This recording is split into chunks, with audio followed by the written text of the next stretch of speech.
दोस्तों नमस्कार, daily read book में आपका स्वागत है। आज हम लोग इस वीडियो में एसएससी एमटीएस के ऑफिशियल पेपर का अध्ययन करेंगे। यह जो पेपर हुआ था 2/11/2021 को 12 से 2 बजे वाले शिफ्ट में हुआ था। इस वीडियो में हम लोग जनरल अवेयरनेस के प्रश्नों को देखेंगे। टोटल 1 से 25 तक के प्रश्नों को देखेंगे। यह सभी प्रश्न आपके आने वाले एग्ज़ाम के लिए बहुत ही महत्वपूर्ण है। यह जो पेपर होगा यह तीसरा पेपर होगा, यानी इससे पहले 2 पेपर का अध्ययन हम लोग कर चुके हैं। अगर आपने नहीं देखा है तो प्ले लिस्ट से जाके देख सकते हैं। और इससे पहले भी हम लोग एसएससी सीजीएल के ऑफिशियल सारे पेपर का अध्ययन कर चुके हैं। इसके अलावा एनटीपीसी सीबीटी 1 का जो ऑफिशियल पेपर हुआ था उन सारे प्रश्नों का भी अध्ययन कर चुके हैं। उसमें टोटल 135 शिफ्ट हुए थे और 135 शिफ्ट का अध्ययन हो चुका है। तो आप प्ले लिस्ट से सारे वीडियो को देख सकते हैं ताकि आप आगे आने वाले एग्ज़ाम में बेहतर परफॉर्मेंस कर सकें। तो चलिए स्टार्ट करते हैं। आज का यह तीसरा सेट होगा।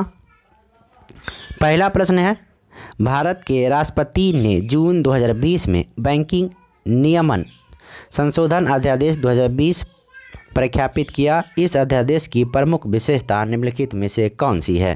तो यह शहरी और बहु राज्य सहकारी बैंक को भारतीय रिजर्व बैंक की देखरेख में लाता है। ऑप्शन 4 सही है। भारतीय संविधान के अनुसार हिरासत में लिए गए और गिरफ्तार किए गए प्रत्येक व्यक्ति को इस प्रकार की गिरफ्तारी के डैश घंटे की अवधि के भीतर गिरफ्तारी के स्थान से निकटतम मजिस्ट्रेट के सामने पेश किया जाएगा। इसमें गिरफ्तारी के स्थान से लेकर मजिस्ट्रेट के कोर्ट तक यात्रा करने में लगे समय की छूट दी जाती है। तो इसका सही जवाब होगा 24 घंटे। 24 घंटे के अंदर मजिस्ट्रेट के सामने प्रस्तुत करना पड़ता है और इसे कहा जाता है बंदी प्रत्यक्षीकरण। अगला प्रश्न है, मिशन अंत्योदय नामक एक मिशन प्रकार की परियोजना की परिकल्पना निम्नलिखित में से किसके द्वारा की गई है? ये ग्रामीण विकास मंत्रालय के द्वारा की गई है। ऑप्शन 1 सही है। निम्नलिखित में से किसने मार्च 2020 में तीसरे वार्षिक हॉकी इंडिया पुरस्कारों में प्लेयर ऑफ द ईयर की श्रेणी में हॉकी इंडिया ध्रुव बत्रा पुरस्कार जीता है? तो यह मनप्रीत सिंह जीता है। ऑप्शन 4 सही है। अगला प्रश्न है, पद्म भूषण 2020 के प्राप्तकर्ताओं में से एक जगदीश सेठ को निम्न में से किस क्षेत्र में पुरस्कार मिला है? ये मिला है साहित्य और शिक्षा के क्षेत्र में पुरस्कार। ऑप्शन 3 सही है। निम्नलिखित में से कौन सा नृत्य रूप हिमाचल प्रदेश में प्रचलित है? हिमाचल प्रदेश में प्रचलित है नाटी नृत्य। नाची नृत्य हिमाचल प्रदेश में प्रचलित है। क्वेश्चन नंबर 7 है, लोथल प्राचीन सिंधु घाटी सभ्यता का एक प्रमुख शहर निम्नलिखित में से किस राज्य में स्थित है? तो लोथल है गुजरात में स्थित प्राचीन सिंधु सभ्यता का एक प्रमुख शहर है और यह बंदरगाह शहर भी कहा जाता है और यह गुजरात में है। भोगवा नदी के तट पर स्थित है। पंचायती राज संस्थाओं को निम्नलिखित में से किस संविधान संशोधन द्वारा संवैधानिक दर्जा प्रदान किया गया? तो ये प्रदान किया गया था 73वां संशोधन अधिनियम 1992। मायोपिया का दूसरा नाम क्या है? मायोपिया का दूसरा नाम है निकट दृष्टि दोष। निकट दृष्टि दोष है मायोपिया का दूसरा नाम। क्वेश्चन नंबर 10 है, मरई महोत्सव निम्नलिखित में से किस राज्य में मनाया जाता है? मरई महोत्सव मनाया जाता है छत्तीसगढ़ में। ऑप्शन 2 सही है। होम रूल आंदोलन निम्नलिखित में से किस वर्ष में प्रारंभ किया गया था? होम रूल आंदोलन 1916 में प्रारंभ किया गया था। The anarchy the relentless rise of the east India company नामक पुस्तक के या की लेखिका या लेखक निम्नलिखित में से कौन है? तो इसका सही जवाब होगा विलियम डेल रिम्पल। ऑप्शन 3 सही है।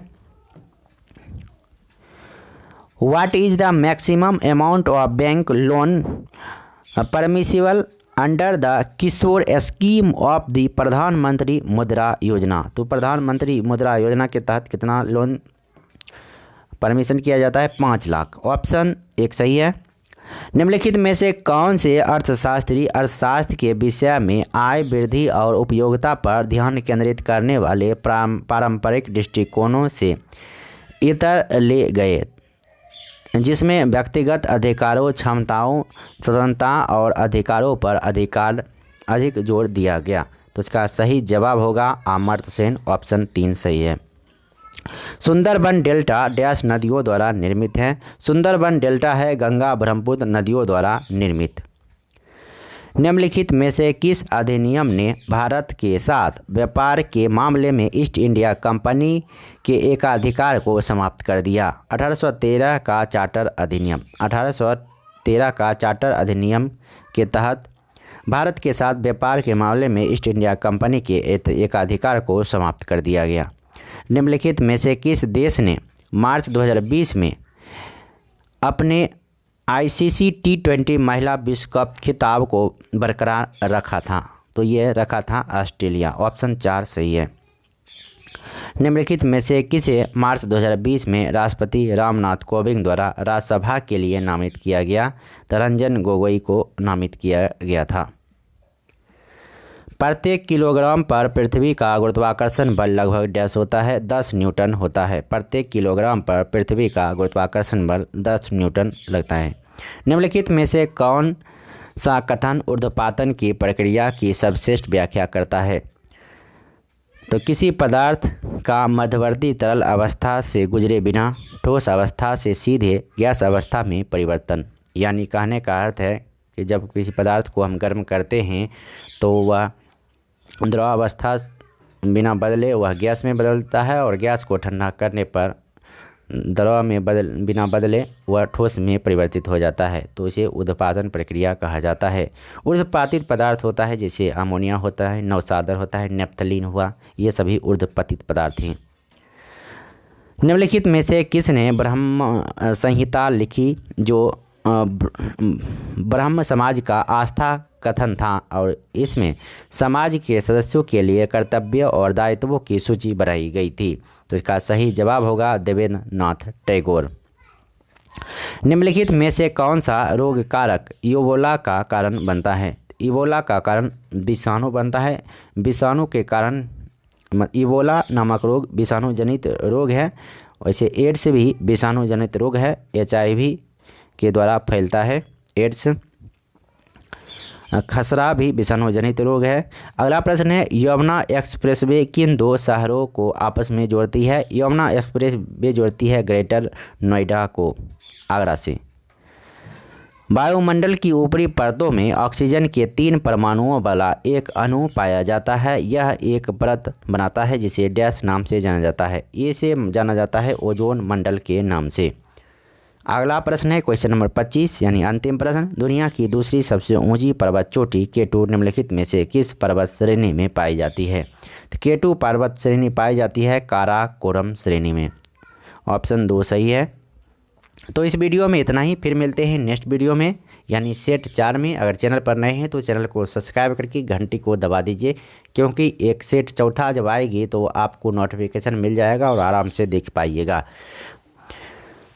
इस वीडियो में इतना ही, फिर मिलते हैं नेक्स्ट वीडियो में। धन्यवाद, नमस्कार, वंदे मातरम। लगातार आपका सपोर्ट बना रहे और हम भी बड़ी मोटिवेट होके आपको सारे पेपर करा पाएँ। यह हमारा टारगेट है टोटल 42 सेट को कवर करने का। तो लगातार आप भी इसे जुड़े रहिए और देखते रहिए। फिर मिलते हैं नेक्स्ट वीडियो में। धन्यवाद, वंदे मातरम।